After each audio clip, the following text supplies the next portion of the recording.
আজকে আমরা নিয়ে এসেছি এমন একটি রেসিপি যেটা ছাড়া বাঙালির রান্নাঘর অসম্পূর্ণ। সেটা হলো আমের আচার।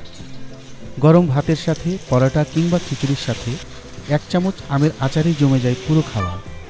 বানানোর সময় ঝাঝালো সরিষার গন্ধ, শুকনো মরিচ আর সরিষার তেলের গন্ধে ভরে যায় পুরো রান্নাঘর। আর একবার বানিয়ে রাখলে এই আচার চলে অনেক দিন। যতবার খাবেন ততবারই মনে হবে, আহ কি স্বাদ! আমি তো এমনি এমনি খাই। সবচেয়ে সহজভাবে বানানো আজকের এই আমের আচার। পুরো রেসিপি জানতে এবং স্বাদের মজা নিতে দেখুন আমাদের নতুন একটি ভিডিও, আমের আচার। আসসালামু আলাইকুম। আজকে আমি আমের টক ঝাল মিষ্টি সরিষা দিয়ে একটা আচার বানাবো। এর জন্য আমার লাগছে শুকনো মরিচ, পাঁচফোড়ন, এখানে রসুন বাটা, এখানে সরিষা আর আদা এবং ধনিয়া, সরিষা, জিরা, ধনিয়া এগুলো বাটা।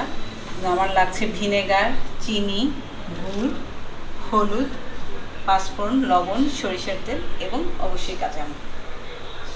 আমি কাঁচা আমটা ধুয়ে এটা কোনোভাবে রোদে ড্রাই করিনি, জাস্ট একটু আমি চুলার নিচে রেখে হালকা একটু ড্রাই করে দিয়েছি। তো আমরা আচার বানানো শুরু করি। এখানে আমি 1 কাপ পরিমাণ সরিষার তেল নিয়েছি এখন আচারটা তৈরি করার জন্য। তো প্রথমে আমি এখানে দিয়ে দিচ্ছি পাঁচফোড়ন।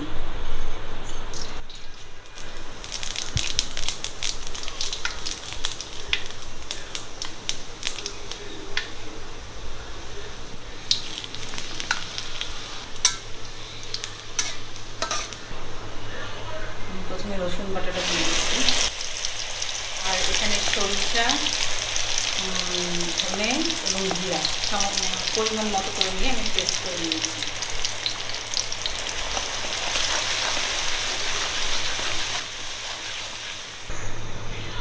জালটা মিডিয়াম আছে রেখে এটা মশলাটা ভালো করে কষিয়ে নেব।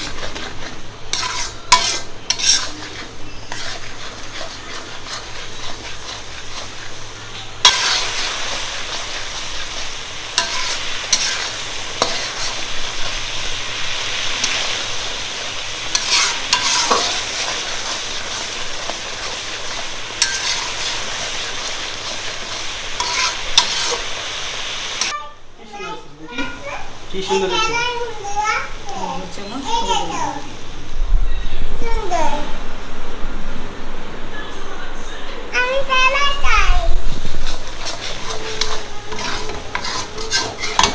আমি এখানে বলে রাখি, আমি এখানে সাদা সরিষাটা ব্যবহার করেছি, কালো সরিষা, লাল মরিচের গুঁড়া দিয়ে।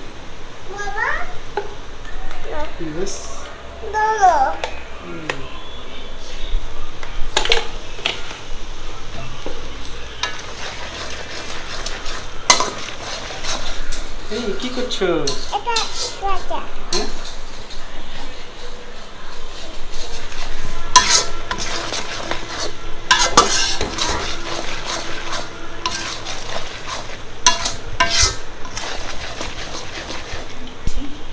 পরে এবার যদি লবণ লাগে তাহলে পরিমাণ মতো নেব। খাবার বানাচ্ছে আমরা একটু দেখে বানাচ্ছি। খেয়াল রাখতে হবে মশলা যেন কোনোভাবে পুড়ে না যায়।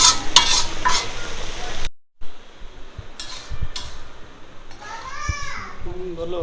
সুন্দর কালার আসছে না? হ্যাঁ, সুন্দর কালার আসছে।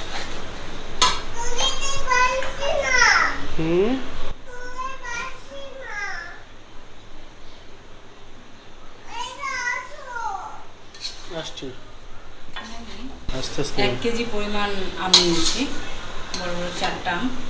আটিগুলো সব ফেলে দিয়েছি, শুধু আম নিয়েছি।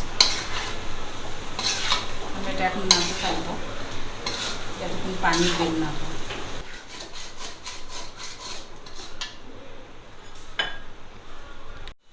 15 মিনিটের মতো এটা জাল দেওয়া হলো না, কষালাম। এখন একটু নরম নরম হয়ে আসছে মাংস। নরম হয়ে আসছে, আমরা এবার গুড় দিয়ে দেবো। গুড় ভেঙে নিচ্ছে নাকি? হ্যাঁ, গুড়টা ভেঙে নিচ্ছে, দিলে তাড়াতাড়ি করে গলে যাবে। দেখেই তো মনে হচ্ছে কাঁচা খেয়ে হইলো, খুব সুন্দর কালার আসছে। দেখে লিখে দিচ্ছি। রেখে দিছি। ও আচ্ছা আচ্ছা, মিষ্টিটা যার যার পছন্দ মতো। সেটাও একটা ব্যাপার। তো আমি 1 কাপ দিলাম। এটা টক আপনারা ঝাল। যারা যেরকম মিষ্টি ঝালে কম করতে চাই, হুম, ঝাল এবং মিষ্টির ব্যালেন্সটা ওইভাবে একটু ওইভাবে। চেখে ট্রায়াল অ্যান্ড এরর বেসিসে করে নিলে ভালো হবে। আমরা যেটা করতে যাচ্ছি সেটা ঝাল মিষ্টি, টক এটা ঝাল টক মিষ্টি। ঝাল মিষ্টি। হ্যাঁ, যে যেটা খেতে যাবে সেটারই যেন ফ্লেভার পাচ্ছে।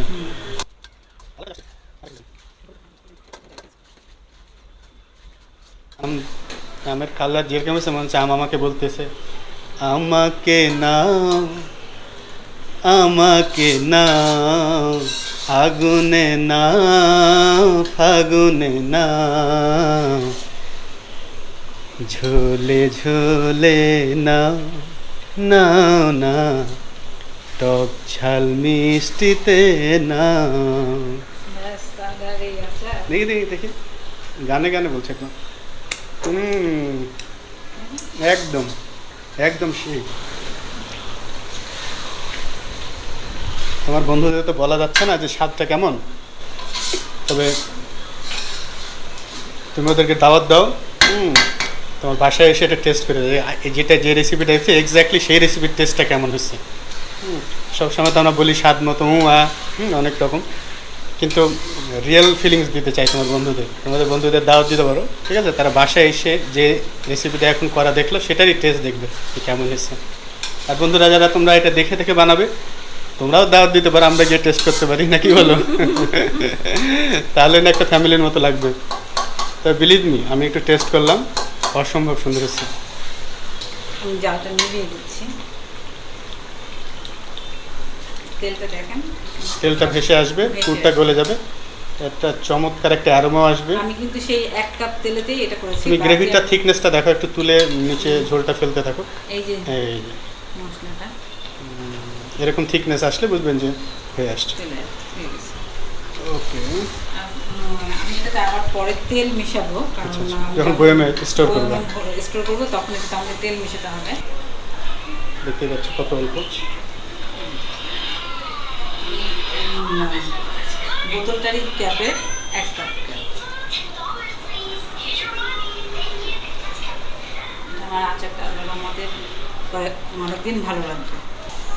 ভিনেগারটা জোরে আমি জলটা বাড়িয়ে দিলাম।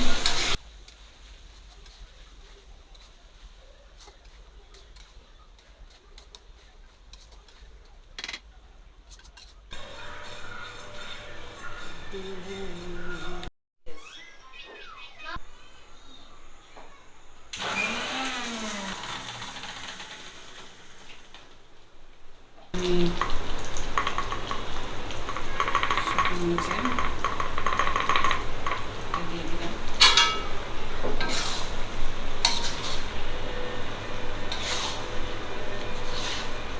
বন্ধুরা 5 ফোড়নটা একটু ক্র্যাশ করে নিতে হবে আগের মতো।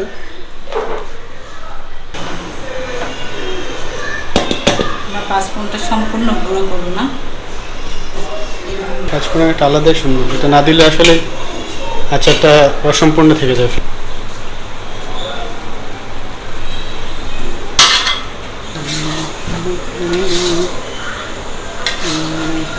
বন্ধুরা, তো হয়ে গেল আমাদের টক ঝাল মিষ্টি আমের আচার। আপনারা অবশ্যই রেসিপিটি ট্রাই করুন এবং কেমন লাগলো কমেন্ট করে জানান। আমি অলরেডি একটু টেস্ট করেছিলাম লবণ টেস্ট করার জন্য, তখন যা মজা পেয়েছি এখন নিশ্চয়ই আরও মজা লাগবে।